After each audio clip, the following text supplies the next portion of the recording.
কি কৈছিলোঁ যে এফাৰ্মেটিভ চেণ্টেন্সৰ আমি কি কৰোঁ আৰু নিগেটিভ কৰোঁ আৰু কি কৰোঁ বাৰু নিগেটিভ কেনেকৈ নিগেটিভ কৰিম প্ৰথম নিয়মটো হ'ল কি যে বাক্যটোত থকা যিটো অক্সিলাৰী ভাৰ্ব আছে সেই অক্সিলাৰী ভাৰ্বৰ পিছত আমি কি বহুৱাম নট বহুৱাই দিম নট বহুৱাই আমি কি কৰিম নিগেটিভ কৰিম যোৱাকালি আমি ঠিক কেনেকুৱা বাক্য কেইটামান কৰিছিলোঁ কেনেকুৱা যেনে আই এম এ বয়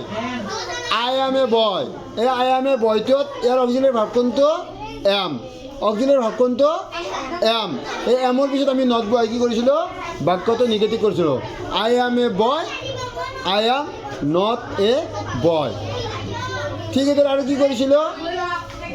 কি কৰিছিলোঁ he is a boy he is not a boy she is a girl she is not a girl কেৱল অক্সিলাৰী ভাৰ্বটোৰ পিছত নট বহুৱাই আমি কি কৰিছিলোঁ নিগেটিভ কৰিছিলোঁ এতিয়া কথা হ'ল কেতিয়াবা কি হয় বাক্য কিছুমানত অক্সিলাৰী ভাৰ্ব নাথাকে ডাইৰেক্ট মেইন ভাৰ্ব থাকে বা মেইন ভাৰ্বৰ বাক্যটো হয় যেনে হি গ'জ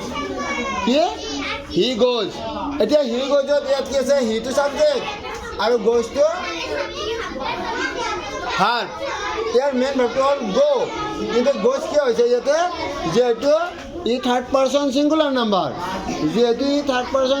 নাম্বাৰ সেইকাৰণে কি হৈছে এই গ' মেইন ভাৰ্বটোৰ পিছত ইএছটো যোগ হৈছে হয়নে এতিয়া কথা হ'ল এই বাক্যটো আমি নিগেটিভ কৰিব লাগে কি কৰিব লাগে নিগেটিভ কৰিব লাগে কেনেকৈ নিগেটিভ কৰিম ইয়াততো অক্সিলাৰী ভাৰ্ব নাই আছে নেকি অক্সিলাৰী ভাৰ্ব ইয়াততো অক্সিলাৰী ভাৰ্ব নাই আছে নেকি এই অক্সিলাৰী ভাৰ্বটো আমি কি কৰিম এটা অক্সিলাৰী ভাৰ্বৰ সহায় ল'ম এই ডু ভাৰ্বটো আমি সহায় ল'ম এতিয়া আমি অক্সিলাৰী ভাৰ্ব কেইটা বুলি কৈছিলোঁ 24টা সেই 24টা অক্সিলাৰী ভাৰ্বৰ ভিতৰত এতিয়া এটাও নাই কিন্তু সেই এটাও অক্সিলাৰী ভাৰ্ব নাই সেইকাৰণে আমি কি কৰিছোঁ ডু ভাৰ্বৰ সহায় লৈছোঁ আৰু ডু ভাৰ্বৰ সহায় লৈ কি কৰিছোঁ বাক্যটো আমি নিগেটিভলৈ পৰিৱৰ্তন কৰিছোঁ কি হৈছে হি ডাজ নট গ' এতিয়া কথা হ'ল তোমালোকে মনত ৰাখিব লাগিব কোনটো কথা এই যে আমি নিগেটিভ কৰিম বাক্যটো নিগেটিভ কৰোঁতে আমি ডু ভাৰ্বটো ক'ত ব্যৱহাৰ কৰিম ক'ত বহুৱাম মনত ৰাখিবা বৰ্ডটো দেখিছ যেতিয়া আমি বাক্যটো নিগেটিভ কৰিম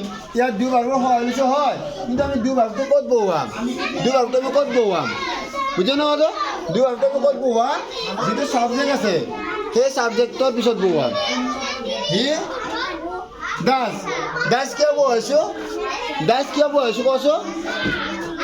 কিয় বহুৱাইছোঁ যে বাক্যটো থাৰ্ড পাৰ্চন ছিংগুলাৰ নাম্বাৰ অৰ্থাৎ প্ৰেজেণ্ট ইনডেফিনিট টেন্স কি টেন্স বাক্যটো প্ৰেজেণ্ট ইনডেফিনিট টেন্সত আছে আৰু প্ৰেজেণ্ট ইনডেফিনিট টেন্সৰ বাক্যৰ ক্ষেত্ৰত যদি ছাবজেক্টটো third person singular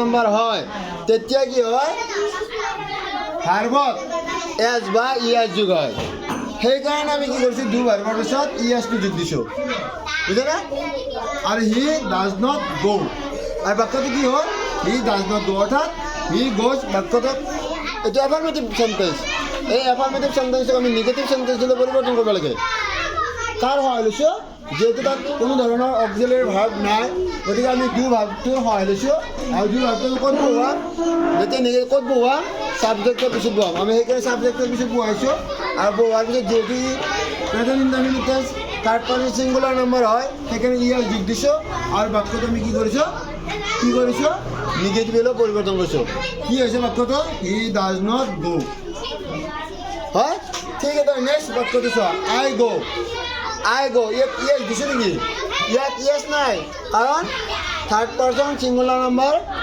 present indefinite tense হ'লে ভাৰ্বৰ পিছত এছ বা ইয়েছ যোগ হয় কিন্তু এইটো আমাৰ ফাৰ্ষ্ট পাৰ্চন আইটো আমাৰ কি পাৰ্চন আইটো আমাৰ ফাৰ্ষ্ট পাৰ্চন হয় আৰু গ'টো মেইন ভাৰ্ব ইয়াতো অক্সিলাৰী ভাৰ্ব নাই কোনো আছে নেকি ইয়াতো কোনো অক্সিলাৰী ভাৰ্ব নাই বুজা নাই যিহেতু ইয়াতো কোনো অক্সিলাৰী ভাৰ্ব নাই আমি কি ভাৰ্বৰ সহায় ল'ব লাগিব ডু ভাৰ্বৰ সহায় ল'ব লাগিব আমি সেইকাৰণে ডু ভাৰ্বৰ সহায় লৈছোঁ আৰু ডুটো ক'ত বহুৱাম ছাবজেক্টৰ পিছত বহুৱাম সেইকাৰণে কি হৈছে আই ডু নট গ' নটটো নিগেটিভ কৰাৰ কাৰণে আহিছে হয় নহয় আই ডু নট গ' বুজি পাইছে না কথাখিনি বুজি পাইছে নে নাই পাইছ এতিয়া আমি আকৌ এবাৰ মই ৰিভাইজ কৰিছোঁ কি যেতিয়া এফাৰ্মেটিভ সেন্টেন্সৰ পৰা অৰ্থাৎ এছাৰ্টিভ সেন্টেন্স প্ৰথমটো হ'ল এছাৰ্টিভ সেন্টেন্স।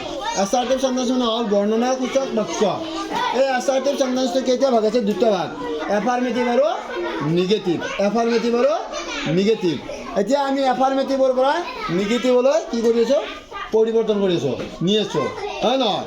নিয়মতে আমি দুটা নিয়ম আমি প্ৰথমে মনত ৰাখিব লাগিব। যিহেতু আমি ক্লাছ 5ত পঢ়োঁ, গতিকে আৰু ওপৰ হ'লে আমি বেলেগ আৰু নিয়ম এতিয়া নিশিকোঁ, হয়নে? মাত্ৰ দুটা নিয়ম তোমালোকে ভালকৈ শিকা। কি প্ৰথম নিয়মটো কি যে এফাৰ্মেটিভৰ পৰা নিগেটিভলৈ নিবলৈ হ'লে আমি কি কৰিব লাগিব? প্ৰথমে যিটো অক্সিলাৰী ভাৰ্ব থাকে, বাক্যটোত যিটো অক্সিলাৰী ভাৰ্ব থাকে, সেই অক্সিলাৰী ভাৰ্বটোৰ পিছত নট বহুৱাই দিলে সি কি হৈ যায়? নিগেটিভ হৈ যায়। অক্সিলাৰী ভাৰ্ব কিমানটা আছে? কোৱাচোন ডাঙৰকৈ কোৱা। অক্সিলাৰী ভাৰ্ব কেইটা? 24টা। এই 24টাৰ যিকোনো এটা থাকিলে হ'ল, তাৰপিছত নট বহুৱাই দিব লাগে, তেতিয়া সি নিগেটিভ হৈ যাব। কিন্তু কেতিয়াবা বাক্যটোত কি নাথাকিব পাৰে? কোনো ধৰণৰ অক্সিলাৰী ভাৰ্ব নাথাকিব পাৰে। তেতিয়া আমি কি ভাৰ্বৰ সহায় ল'ম? ডু ভাৰ্বৰ সহায় ল'ম। ডু ভাৰ্বটো ক'ত বহুৱাম? ছাবজেক্টৰ পিছত বহুৱাম, হয় না? কিন্তু ইয়াত আমি দেখিছোঁ ইয়াতে মই ডাজ বহুৱাইছোঁ, দুই ঠাইত ইয়াতে ডাজ বহুৱাইছোঁ। কিয় ডাজ বহুৱাইছোঁ? যিহেতু সিটো থাৰ্ড পাৰ্চন ছিংগুলাৰ নম্বৰ হয় আৰু বাক্যটো প্ৰেজেণ্ট ইনডেফিনিট টেন্সত আছে, হয় নহয়? সেইকাৰণে আমি কি কৰিছোঁ? যিটো ভাৰ্ব সহায় লৈছোঁ, আমি ডু ভাৰ্বৰ সহায় লৈছোঁ, সেই ডু ভাৰ্বৰ পিছত ইএছটো যোগ কৰি দিছোঁ, হয়? এনেই এছ যোগ কৰিব নালাগে। যেতিয়া বাক্যটো প্ৰেজেণ্ট ইনডেফিনিট টেন্সত থাকে আৰু ছাবজেক্টটো থাৰ্ড পাৰ্চন ছিংগুলাৰ নাম্বাৰ হয়, তেতিয়া ভাৰ্বৰ পিছত এছ বা ইএছ যোগ হয়। বুজি পালা কথাটো? আৰু সেইকাৰণে ইয়াত আমি ইএছ যোগ দিছোঁ। সেইকাৰণে বাক্যটো কি হৈছে? হি ডাজ নট গো হৈছে।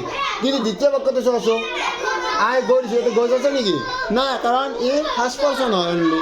এইটো ফাৰ্ষ্ট পাৰ্চন থকাৰ কাৰণে আৰু ইয়াত আমি ডু ভাৰ্বৰ সহায় লৈছোঁ, ইয়াতো লৈছোঁ। কিন্তু ইয়াত ডু ভাৰ্বৰ পিছত আমি এছ বা ইএছ যোগ দিছোঁ নেকি?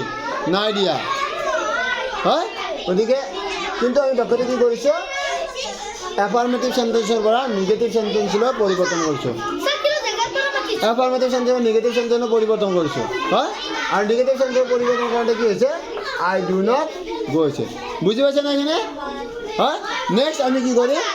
ইণ্টাৰগেটিভ সেন্টেন্সলৈ আমি পৰিৱৰ্তন কৰিম। গতিকে আজি এইখিনি